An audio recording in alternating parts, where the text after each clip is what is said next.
profeta Jeremias está passando um período da vida dele, alguns momentos ele contextualiza com Israel e vamos dizer assim, abrange também o pecado de Israel, mas ele está passando uma situação, e é muito interessante que esses cinco capítulos que o profeta fala ali, ele coloca particularidades da sua vida, e mesmo como um profeta, mesmo como aquele que abriu a boca e falou coisas tremendas para os dias vindouros, como hoje, ele também tem a coragem de falar algumas coisas pessoais que muitas vezes nós lemos e achamos que era coisa dele, mas nada da Bíblia é coisa pessoal e única. Tudo que está escrito na Bíblia refere-se à minha vida e à sua. É ou não é? Ela aponta para a nossa vida. Bom, no 21, ele fala da aflição e do seu pranto. Uma outra versão acrescenta tristeza, solidão. É uma coisa que ninguém quer ouvir, mas ele passou num momento da sua vida, por isso, tristeza, solidão, pranto. Jeremias passou algo, como hoje se fala, tem um nome chamado depressão. Passou uma depressão na vida, passou por situações que a alma dele estava envolvida completamente, suas emoções envolvidas. E no versículo 20, ele diz assim: minha alma continuamente, olha o que ele fala, minha alma continuamente os recorda. O que está recordando a alma dele? A alma dele, as emoções dele, a mente dele que envolve a alma, está se recordando de coisas que traziam a ele aflição, pranto, trazia a ele solidão. A alma dele está recordando, trazendo à memória dele esse tipo de coisa. Ele está falando, ele está expressando o seu sentimento, o que ele passou, como ele estava, o que se encontra dentro dele. E ele diz continuamente, os recorda, e se abate dentro de mim. Quer dizer, a alma dele, além de recordar, trazer à memória tristeza, o pranto, a solidão, etc., ele se abate dentro de mim, ele está abatido. Foi problema ele estar abatido? Não. O abatimento lhe tirou do rumo, do alvo, da missão? Nunca. Nunca. Podemos estar abatidos? Nossa alma pode estar afligida? Sim. Sim. E aqui diz, recorda continuamente. Então ele continuamente está recordando a aflição, o pranto, a angústia. Ele está recordando. Agora, irmãos, se você alimenta o teu medo, com certeza a tua fé estará passando fome. Não é o caso de Jeremias. Jeremias passou situações que ele está abrindo e falando para nós, como Davi falou até do seu próprio pecado. Está colocando para nós situações pelas quais ele passou, mas quando a gente alimenta o pavor, o medo, aí é um problema. Aí é o problema. Ele passou por isso tudo, mas ele entende que a alma dele está fragilizada, a alma dele está se recordando de coisas que não era, então ele está abatido, ele se abate com tudo aquilo que ele passou, tudo aquilo que ele estava nas suas costas. Mas Jeremias mostra uma coisa aqui tremenda para nós. Mostra que nós podemos estar abatidos, nós podemos estar passando uma perseguição, podemos estar passando um período de solidão profunda dentro de nós, podemos estar passando qualquer tipo de coisa na vida. Você que está aí ligado conosco, quem sabe você está passando por isso, mas isso não é o fim, isso não é a derrota. Estar abatido na alma não é a derrota de um homem, a derrota de um homem é o pecado, é fazer algo contra Deus. Mas ele então, ele expõe o seu coração, ele fala do que ele está sentindo, bota os seus sentimentos para fora, para quê? Para mostrar a saída. para mostrar que tinha uma chave na sua mente, e ele trocou a chave. O problema do abatido é porque ele muitas vezes não sabe trocar a chave, não sabe mudar. Aqui, queridos, Jeremias mudou o seu modo de pensar. Ele estava pensando, estava abatido, tristeza e tantas coisas que vinham, e a alma dele está envolvida com aquilo, ele está pensando naquilo, talvez até com motivo, sim, mas ele está pensando, mas de repente, Jeremias mudou o seu modo de pensar. O modo de pensar vai dirigir a nossa vida. O modo de pensar ou vai nos levar para o abismo ou vai nos levar para a vitória. Não tem outro rumo. Jeremias muda o modo dele de pensar, e aí ele fala no versículo 21, que é o versículo que nós conhecemos muito bem: quero trazer à memória aquilo que me dá esperança. Parece que no meio de um turbilhão, no meio de uma tempestade violenta, no meio de uma confusão que ele está passando na alma, nos sentimentos, parece que ele dá uma parada assim, e aí a mente dele faz assim, ó, pluc. É como se a mente dele fizesse uma reviravolta imediata, e está escrito, por quê? Para servir de exemplo para você e para mim. E quando a mente dele dá essa volta, ele diz, quero trazer à memória, o que pode me dar é esperança. E quando ele fala, eu quero trazer à memória, é ele que quer, é ele quem quer, não é alguém que está impondo, ele quer trazer. Se nós queremos trazer à memória coisas que vão fixar a nossa vida, vão nos conduzir em vitória, meu irmão, é só trazer que vai acontecer, que vai vir sobre você. A nossa percepção e a nossa ótica muda quando nós trazemos coisas boas para a nossa memória. Jeremias escolheu se levantar. Jeremias tomou uma posição. Jeremias tirou os seus olhos do terror, tirou os seus olhos, vamos dizer assim, do retrovisor caótico. Porque recordar é olhar para o retrovisor. Amém? Ele está olhando para o retrovisor, olhando para trás, para o caos, para a tristeza, para tudo aquilo que veio sobre ele, mas de repente, quando ele diz, quero trazer à memória o que pode me dar esperança, ele olha para frente, ele olha para as maravilhas de Deus. Ele não olha para as suas vitórias passadas, ele não olha porque ele ainda pode fazer de bom, ele não olha mais para ele.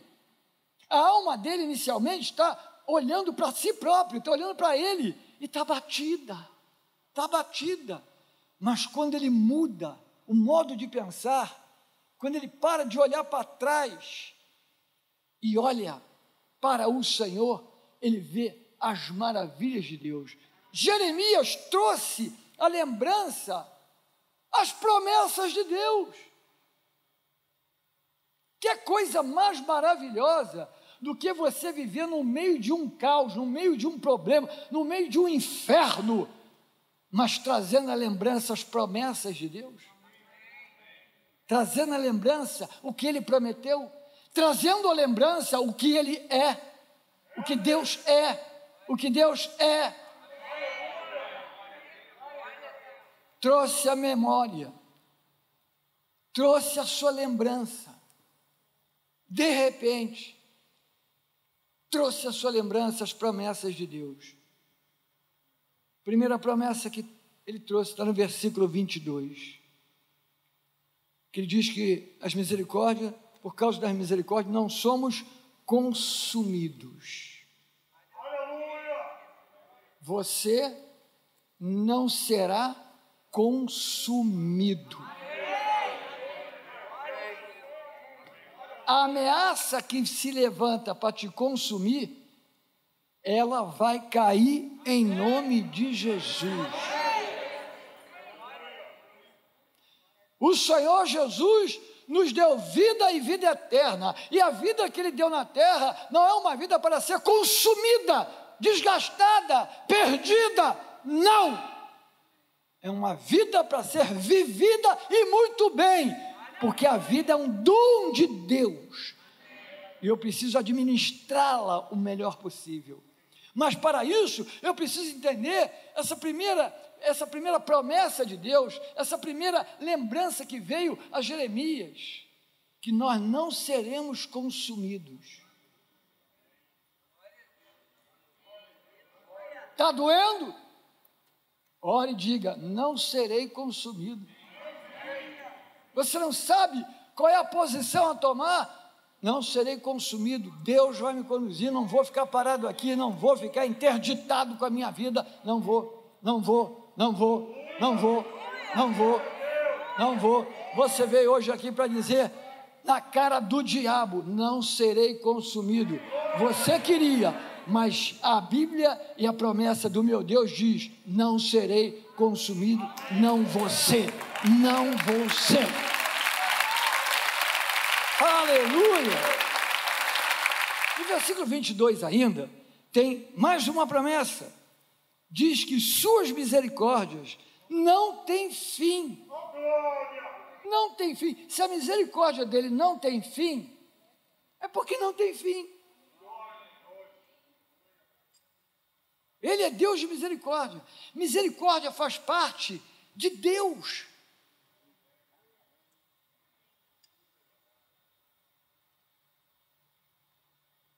A misericórdia do Senhor não para todos. É como o sol, a chuva. Deus é misericordioso.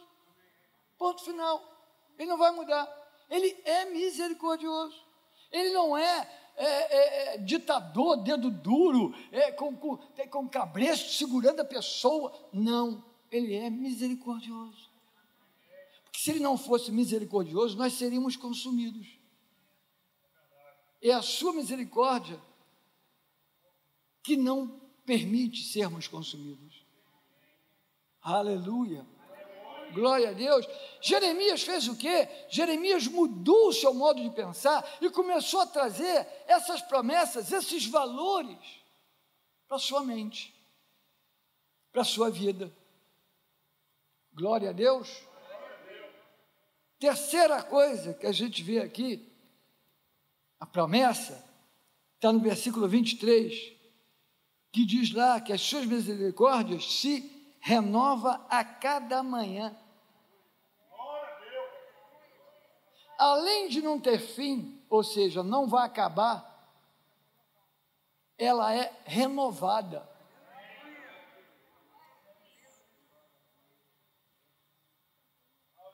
Ela é renovada. Se hoje você já usou muito das misericórdias do Senhor sobre você, fique tranquilo, que ela não vai acabar e amanhã de manhã ainda será renovada. Ainda no versículo 23 tem a quarta promessa que a gente pode ver aqui, que diz lá: grande é a sua fidelidade. Grande é a sua fidelidade. Fidelidade é uma coisa que Deus procura na nossa vida. Procure muito. Por quê? Grande é a sua fidelidade. Porque o que Ele falou e o que Ele prometeu em Gênesis capítulo 3, versículo 15, Ele prometeu e Ele cumpriu. Quando Adão se desligou da presença de Deus pelo pecado, pela desobediência, Deus, no versículo 15, já proveu profeticamente o filho da mulher que esmagaria a cabeça dele. Ou seja, ele já estava falando de Jesus. E ele fez uma aliança com aquela palavra naquele dia. Ele deixou ali a misericórdia e a fidelidade dele. Ele é fiel. Por que ele foi fiel? Porque ele falou algo, cumpriu, e até hoje Deus é fiel para aquilo que Ele se propôs a fazer por nós. Ele não quebrou, Ele não quebra a sua fidelidade. Já pensou se Deus falasse, enviei meu filho, meu único filho, para salvar, mas eu me arrependi, eu estou cansado de vocês. Retiro. Hoje acaba, não, chega. Não. Por mais que o homem seja contra Deus, por mais que o homem queira tomar o lugar de Deus, por mais que o homem lute contra Deus, Deus nunca deixará de ser fiel. Fiel ao que ele disse, fiel às suas palavras. As suas palavras não vão passar de jeito nenhum. Então, aqui a gente vê que ele renova a sua misericórdia, sim, mas grande também é a fidelidade dele na nossa vida. Jeremias, quando inverte a mente dele, a esperança volta. Por quê? Quero trazer a memória que pode me trazer esperança, porque até então não tinha esperança. Esperança de quê? Estou triste, estou abatido, estou em pranto. Que esperança? Não tem esperança para alguém que vive em cima disso. Mas quando ele traz a esperança, qual é a esperança? A esperança é tudo isso que eu estou apontando aqui para você, ó, de quem ele é. Quando eu tenho esperança de quem ele é, do que ele é capaz, não tem limite para onde você pode chegar. No versículo 24 diz, a minha porção é o Senhor.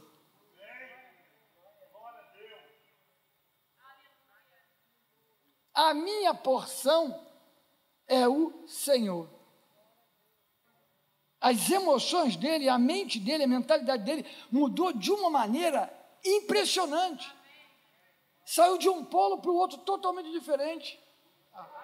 A alma dele estava vendo aflição, estava abatida, mas agora a alma dele está vendo o quê?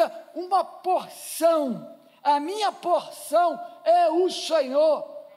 Quando a porção é o Senhor, todas as outras porções que incomodam caem por terra, ficam ineficazes, porque a porção é Ele é a tua porção. Você veio hoje aqui para obter da porção do Senhor na tua vida. Você está em casa para obter da porção do Senhor na sua vida.